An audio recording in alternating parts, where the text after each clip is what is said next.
I've mentioned several times that there's actually some circuitry inside here, so I think it's high time we take a look inside. Now, this set had been restored, or at least the set that I originally got the CRT housing with. And I did take a look briefly when I first got it. And I recall there being some replaced parts in there, but that was a long time ago. Well, I can see at least one new yellow cap up there. And it looks like there's an orange drop down there. I think there's an electrolytic, and that sure looks like it's the original, which could be a problem. Got a couple big carbon comp resistors that may have drifted way off spec, and of course this tube may be weak. So what we're looking at here is a video amp.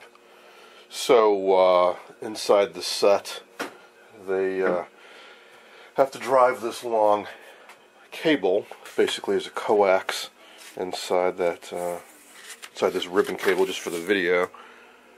So they have a low impedance driver driving that cable,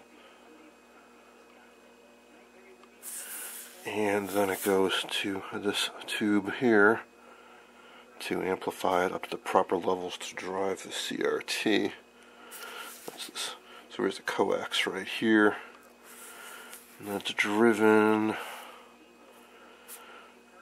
I think, by the noise inverter, but maybe just by the video amp, half of that. Anyway, so if that electrolytic is leaky or these resistors are out of spec, or that's a weak tube, that could certainly account for the streaking and somewhat inferior contrast. So an external speaker jack right here. I've never actually seen that speaker ever for sale along with one of these, and even in the most of the ads, or any of the ads, they don't show it either. The only thing I've ever seen is one grainy photo that was posted online showing it, and I couldn't even tell if that was really a Philco branded speaker or just a little generic rectangular box plugged into that. So it may have been from some other manufacturer. Anyways, the idea is that the speaker's normally in the base cabinet, and you got a 25-foot cable, so if you move this really far away from the cabinet, you're going to have really lousy sound. So you can plug in a speaker right here to go with the picture tube. There's the AC interlock, and the horizontal and vertical yoke. So that's the yoke down there. So a T lever there, that's one of the centering controls, or horizontal linearity. There should be a magnet for vertical centering, horizontal centering, and a linearity tweak. Well, I think that might be the horizontal linearity, and then these two might be the centering magnets. Anyways, the centering's pretty good, so I don't care to mess with that. And it's a little hard to see, but down in there's a label that says 21FDP4A.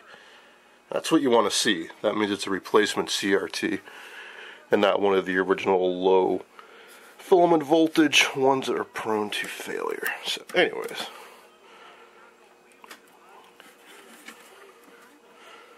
now I think the AC interlock on this one has been defeated. Yeah, it has. So see, it's broken off bits here.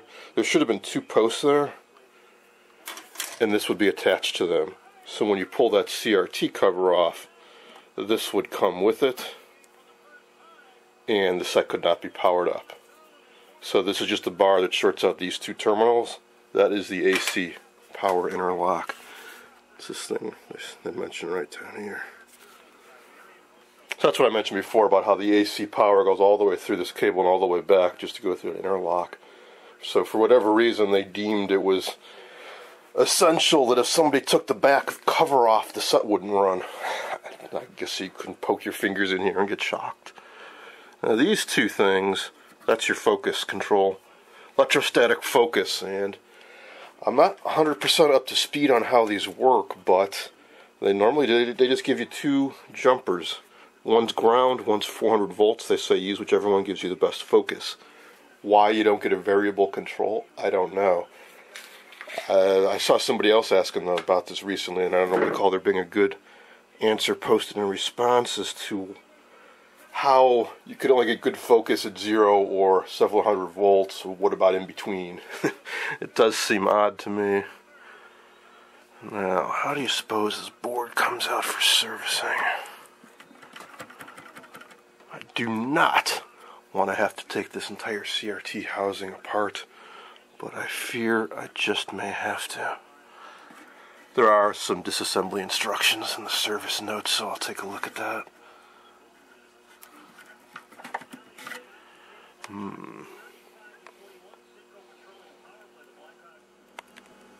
Here's a peek inside another tandem head unit.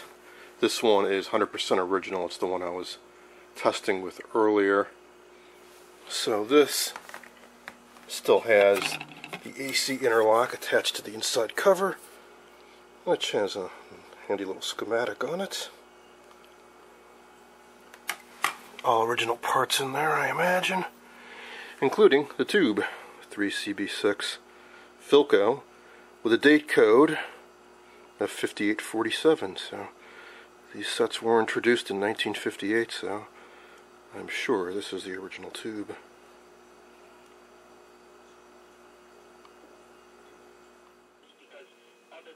Here's a little diagram and disassembly instructions inside this pocket surface guide. So I was right, that bar, the T-bar there, is the horizontal linearity magnet, and those two screw thingies are the centering magnets.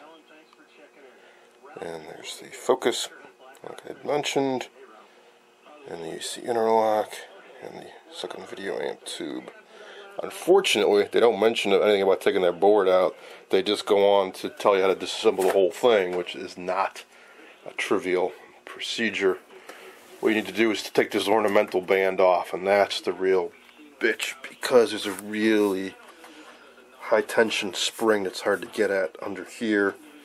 Once you get that off, it unveils a thin steel band that runs around. You unbolt that, then you take the front cover off, and boy, I really don't want to have to go through all that if I don't have to.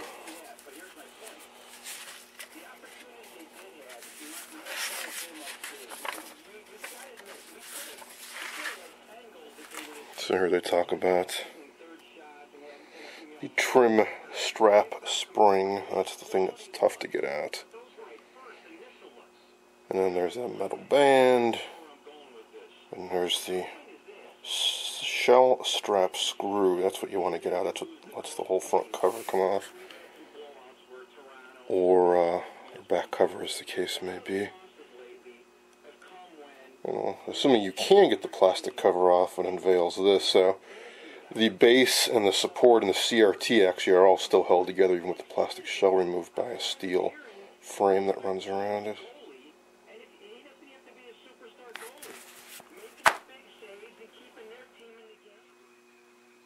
I just couldn't see any way around having to take the CRT apart to get that board out, so I am going to take it apart, and I've already started. Luckily, I remembered something I'd read fairly recently, a tip about getting this band off that makes it a little bit easier, and that is, forget about unhooking the screw down here.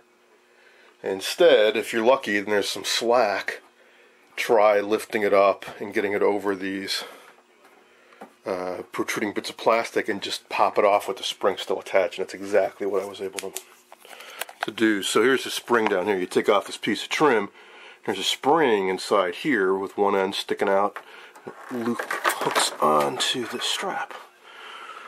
Well, there's enough slack that I was able to get it off, and once you get it up and over these, and the whole thing just comes right off, no problem. And it's just a piece of plastic, like reverse painted with some kind of gold paint. That reveals this, which is what really holds everything together. Piece of spring steel. And that you get off by taking these screws out. And I'll just leave the spring in here. Hopefully I'll be able to get that decorative piece back on as easily as I was to get it off. Oh, and this base. Definitely want to do something with this at some point. I presume this got damp or something at some point, and there's some finished deterioration, or it's just gone. Like in this area, it's down to bare wood, and obviously it's separated here. Maybe it could be clamped back together, I don't know, but it's fairly tight here, and then it gets wider as it goes towards the edge. So that might be a little tricky. Might have to be a matter of using some wood filler, which would be pretty obvious, I would think. But I'll see. Maybe while I got this apart, I'll at least make an attempt at putting some pressure on that and see if I can close up the joint. Not the easiest thing to do to clamp up a circle like that. I suppose it's just as well I'm taking this off, because now I can clean the inside. And it's quite dirty. It's kind of a film on the inside. So I'll get that cleaned up. And the face of the CRT looks a little funky too. I'm hoping that's dirt. It's almost like a starburst pattern. I don't know if the camera's picking that up at all. It's fairly faint, but it's almost like there's a burst here and there with rays emanating from it. Weird.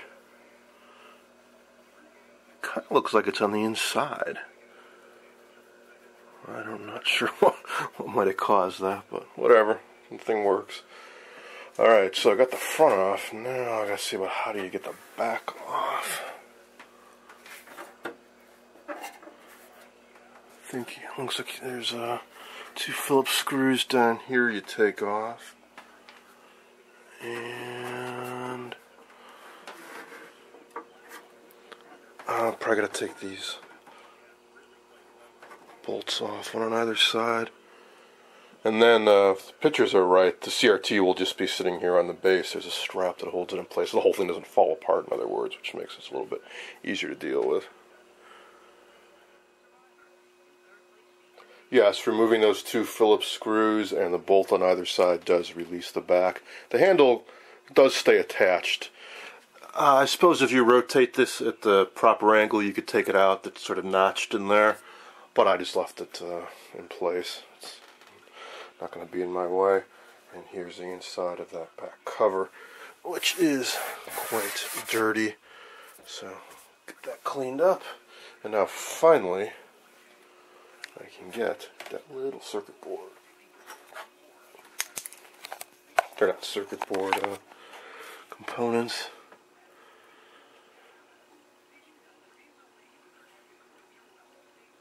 So, not much there, but definitely worth checking for sure, and I'll replace that electrolytic.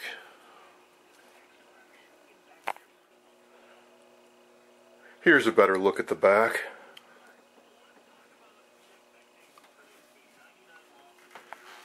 And if that's a date code there, then this was replaced in '65. I have been thinking that it was a recent replacement. No, I can see this. Get this off. I'll leave it on. It's got an address of LA, California.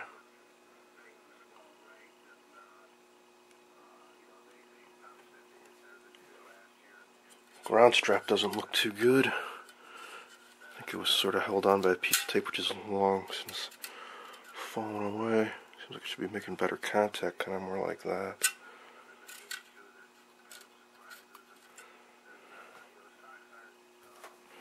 Now, you may recall, I have another one of these head units and the cable's cut off right about here. So, luckily, somebody found me one on the East Coast, but I didn't get any of this stuff. All I got was the cable and the base piece and all this stuff. So, when it comes to swapping it out, I guess what I'm going to have to do is, one, remove the old cable, which I Probably if you take all this off, the cable's somehow threaded up through this wooden base. And then get rid of all this and then transplant the new cable. Man, I don't know. I think I'll have to... I don't remember what the base looks like, but I think I'm going to have to use the new base that came with it. And somehow hook it all up to this stuff, to the other picture tube. I don't know. That's why I haven't done it, because I do not look forward to making the attempt. I'll save that for later. I want to get these two Predictas working first. So I have another head unit, the one I was using earlier, and that one is 100% original, so that I'll have to do the same procedure to that one, and that one I also want to replace the picture tube. So I figure after I get done dealing with this one and that one, I may have enough experience that I'll feel like tackling the third one to make 3 complete, functioning, restored CRT head units.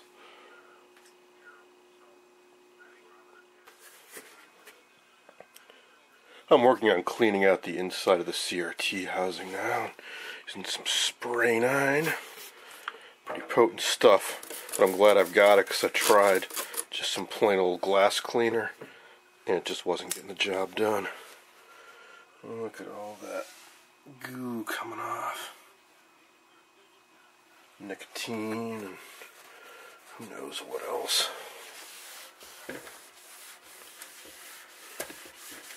Should really be using gloves when I do this because the spray 9, get it on your hands a lot, it's going to start kind of drying them out and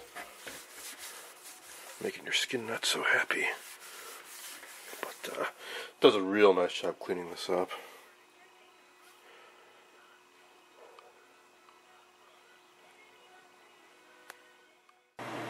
The little spare bedroom I use as a workshop is actually unheated. Now luckily it's adjacent to a room that does have a pretty beefy heating unit in it, and it blows hot air in the direction of my workshop, so it keeps it somewhat warm. But this has been a very cold winter, so most of the time it's in the 50s in that room. And I've noticed that these heavy tandem CRT unit cables have been very, very hard to bend. Well, I just happened to leave this one near my heating unit, which is blowing on it right now. So it's nice and toasty warm, and it makes a dramatic difference.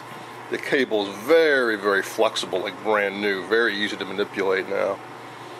I suspect these are vinyl, and as I recall, vinyl does get softer as it gets warmer. So as the weather gets warmer, these will be easier to manipulate.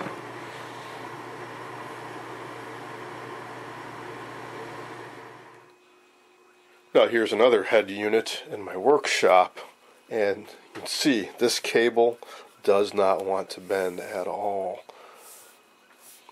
It's probably about 55 degrees in here right now.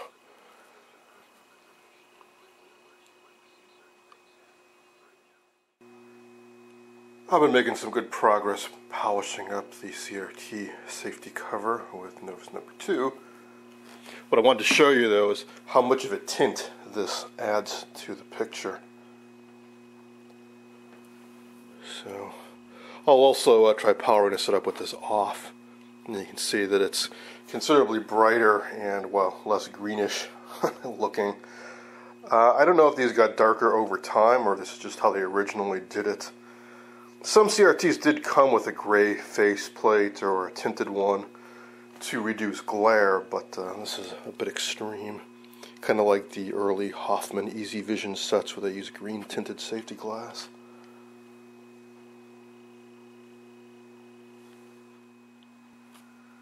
Here's a look at the back of one of these tandem sets.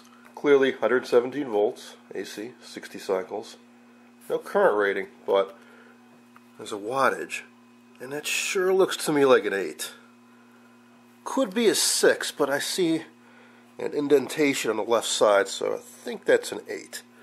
Now if it's an 8, 180 watts, 117 volts works out to about 1.54 amps. So a good 0.3 amps more than what I'm seeing. So I'm still very puzzled by that. Now I do have a secret weapon of sorts to solve this puzzle. which is this, which is yet another tandem set, and the final one of my tandem sets. This is the blonde I got off of eBay. Originally it sold with the head unit, a really nice set, sold for a pretty good amount of money. They shipped it, and of course it was destroyed in shipping. So the reseller, or rather the seller, relisted it separately, the broken remains of the CRT head unit, and then just this base unit, and I won just the base unit. I did a video on it earlier. It turned out to be in fantastic condition inside. Other than having some tubes replaced, it's all original as memory serves, and no corrosion, super shiny plating on everything. Probably because it came from, I think it was Oklahoma, so dry environment. Really the only issue with this is that it had a broken high voltage CRT connector. Anyways, what I'm getting at is I powered this set up. Had to kind of fudge this a bit to get the socket to make a good connection, but I was able to get an image. So in other words, this set is somewhat functioning on all its original parts. So I'm going to try doing that again, powering this up again with the PR57, so I can see what the current draw really is on a set with all its original components. Not sure, the caps might be leaky and the current draw might be a little imprecise, but I want to see if it's in the ballpark of what my recapped sets show, or is this one really drawing the higher current? And if it is, well, then I can start comparing the two. Also, I salvaged one of these connectors from my parts chassis, and I want to install it on this.